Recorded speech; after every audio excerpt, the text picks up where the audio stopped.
Foi a minha filha, né? Ela veio a falecer.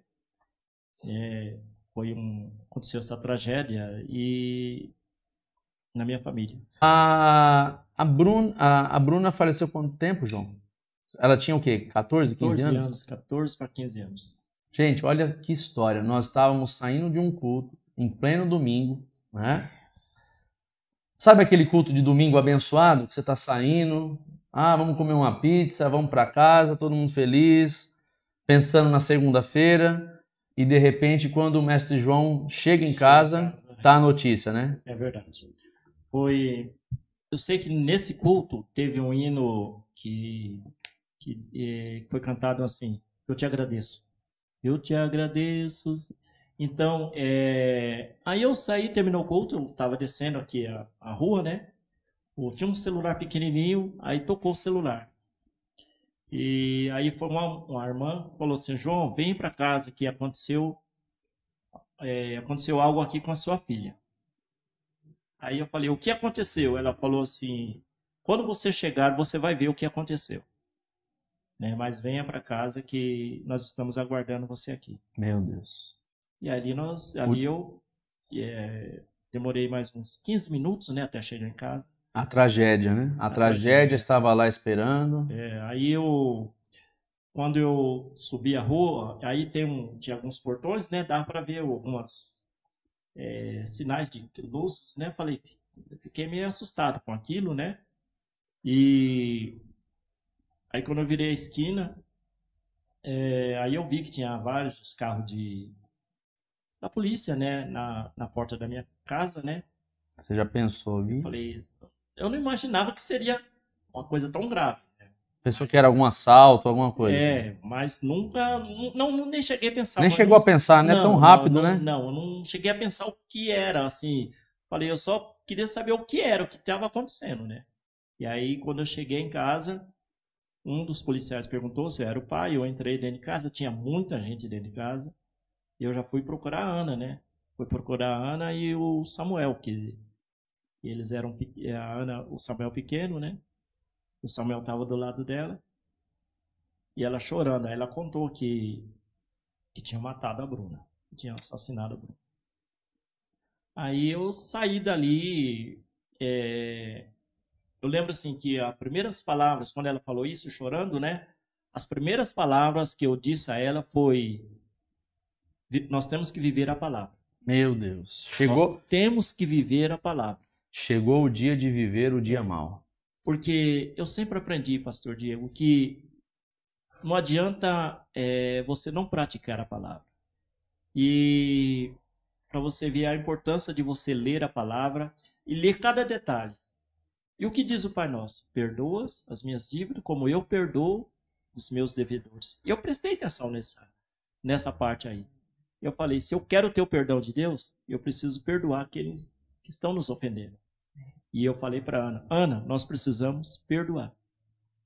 Perdoar. Eu não sabia que a menina tinha falecido, só sabia que houve os tiros lá e ela estava no hospital.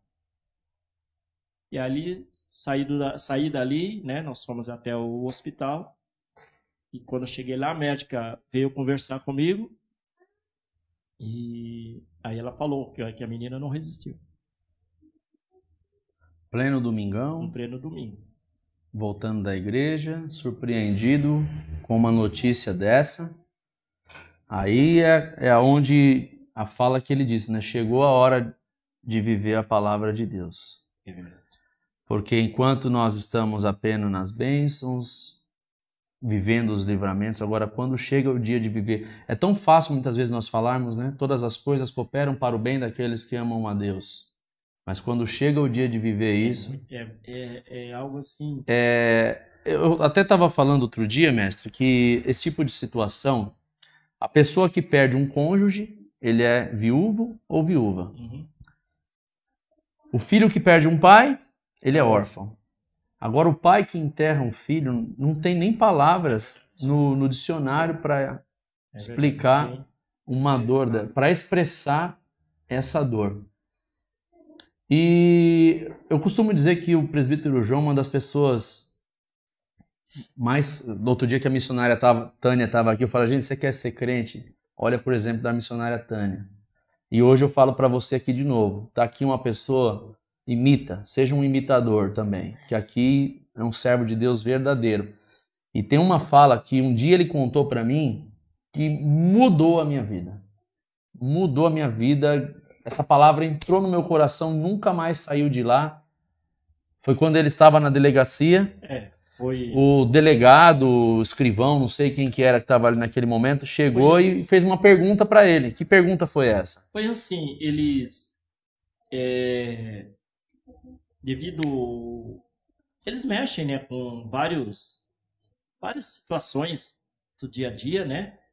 E ali um dos pega também pessoas desesperadas, né? Tem pessoas que chegam lá às vezes com o mesmo problema, né? Ou piores ou não, né? Tem isso daí. E às vezes pessoas revoltadas que esbravejam, né? E na hora querem fazer da justiça, raiva, querem vingança. Quer justiça, quer tantas coisas, né? E eu nesse meio que eu estava passando ali, para você ver, eles observam, né? E observando, falou que eu estava diferente, mas dentro de mim estava igual o apóstolo Paulo, estava tremendo lá, estava tremendo, estava angustiado, mas sempre, pastor Diego, confiando no Senhor, sempre confiando no Senhor e pedindo direção para Deus, para viver a palavra. Olha, eu lembro assim, Senhor, eu lembro quando eu vi o corpo da menina que a médica veio mostrar, tal, os detalhes, eu perguntei para Deus, e agora, meu Deus, o que eu faço? Porque eu não tinha condições financeiras ali, e Deus falou comigo algo, não te preocupes, eu vou cuidar de tudo. Não te preocupes, eu vou cuidar de tudo. E lá na delegacia, uma das pessoas que me perguntou, que falou por que eu não estava reagindo de acordo com... Não é o porquê. Ele esperava que você reagisse com raiva, com ira, com revolta, com sede de vingança, de justiça. E o seu comportamento deixou aquele homem intrigado. Veja bem, eu vinha lendo, eu tenho um Novo Testamento, eu sempre carreguei a Bíblia, eu sempre li, né? E aquela semana, aquele tempo, eu estava lendo Tiago. E Tiago 1,20. Quem quiser abrir a Bíblia aí para ver, Tiago 1,20, está escrito assim: a ira do homem não opera a justiça de Deus. Então, e você declarou esse versículo? Eu declarei esse versículo. Lá na hora do relatório, a ira do homem não opera a justiça de Deus. A ira do homem não opera a justiça de Deus. Então, eu falei, é viver a palavra. Então, né, isso daí que é o que me norteia, né, que está na minha vida, não irá. Porque, e a minha mãe também sempre dizia, quando nós tínhamos alguma desavença, ela falava assim, peça perdão, antes que o sol se ponha. E ela fazia perdão palavra... mesmo. Querendo ou não, você tinha que pedir não perdão. Não ponha o sol sobre a vossa ira, né? Não, e antes que o sol se ponha. Por que aí eu fico vendo assim,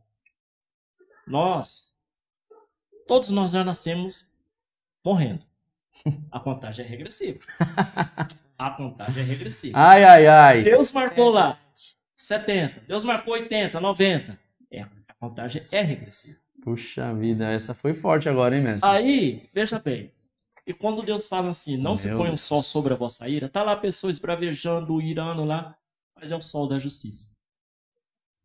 Se você passar para a eternidade e perder a salvação, o sol da justiça, Jesus, perdeu. Olha. Perdeu. Então a minha mãe fazia o nosso, porque ela achava que era esse sol aqui, né? Você pode ter esperança amanhã, você está vivo. Você pode estar vivo amanhã, pode. Isso, né? Pastora Renata, se você morrer, eu lembrei daquele... morrer sem Jesus. Se você morrer sem Jesus, aí a coisa... Eu lembrei